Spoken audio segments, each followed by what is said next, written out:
LGBT youth homelessness, the remains of someone else's crime. After extensive research on the subject, we talked to both defense lawyers and prosecutors about what the real problem is. And then we arrived at the place where we needed local statistics. We were left out in the cold. There are none. Not since 2004 has anyone gathered any statistics on LGBT youth homelessness in San Diego. Now granted, there are several practical reasons why an accurate assessment is, at best, difficult. And as my mom used to say to me, Anthony, you don't ask, you don't get.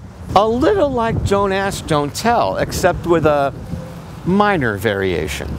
So we rely on national statistics, a little common sense, and a calculator, and we've got our answer. Unfortunately, funding has little to do with common sense and a lot to do with numbers. So what are the statistics?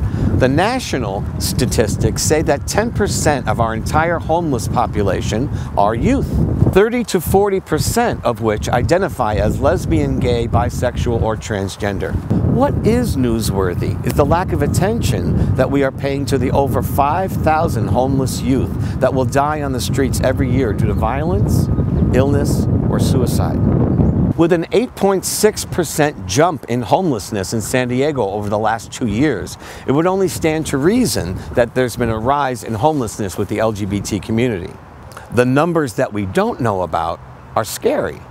Well, we got a chance to sit down with openly gay San Diego District Attorney Bonnie Dumanis and openly gay District 3 Councilmember Todd Gloria for a candid discussion on the issue. Here is some of what they had to say. Our society can be measured by the justice and humaneness in which our communities treat our most vulnerable neighbors. So in light of that, we have to ask ourselves, how is America's finest city treating our homeless, do you think? Well, they're beginning to really work on the issue. And I think the World Trade Center with the one-stop shop with the services in the bottom and transitional and more permanent housing is one. Sunburst is certainly another. Many LGBT homeless, though, report not being treated as fairly as the general population there. They still face abuse issues well, then that's something we need to deal with right there in working with the people that are running that and maybe having somebody. So deal with it there rather than branch off. I think we need to do both. Well, I think actually San Diego's been a leader when it comes to this particular issue.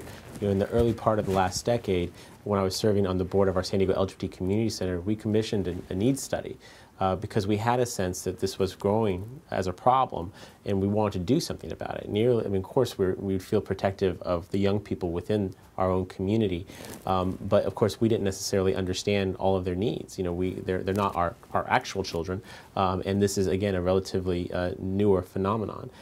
First of all, we have a role in playing in having others understand us and what issues are being faced by the youth. And those of us who are in office as elected gay and lesbian, role models, I think we have an obligation to help in ways and lead so that kids know, number one, that we care, and number two, that they too can be somebody. What we know is that we have several thousand people every night in this county who sleep outdoors because there's no other place for them to go. Mm-hmm. And we have to provide beds. Now, then you raise the issue of once they're in those beds, what are the services there that can best support them? It's not about warehousing people. We have to understand that will solve no problem. That will get no one off the street permanently. So it's about wraparound services that address the root causes of the homelessness. And then to your issue, whether or not those folks feel supported enough to be able to stay in that environment. And certainly if you're introduced into a shelter environment that is homophobic or not LGBT supportive, it's unlikely that the individual will stay there to get connected to the services that will get them out of the cycle of homelessness. So what do you think the District Attorney's Office can do to help solve this very important issue to the LGBT community, if anything? Well, we do a lot of things already. First of all, we participate in anti-bullying efforts. Such as?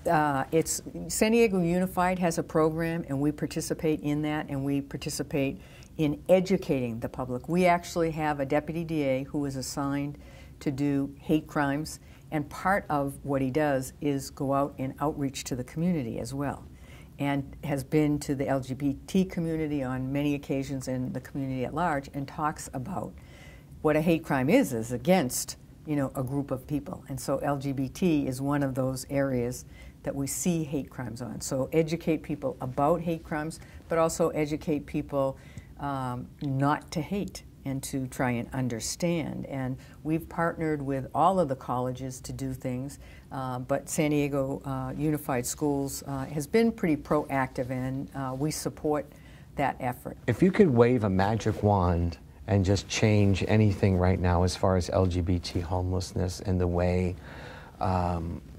we are addressing the situations, what would it be?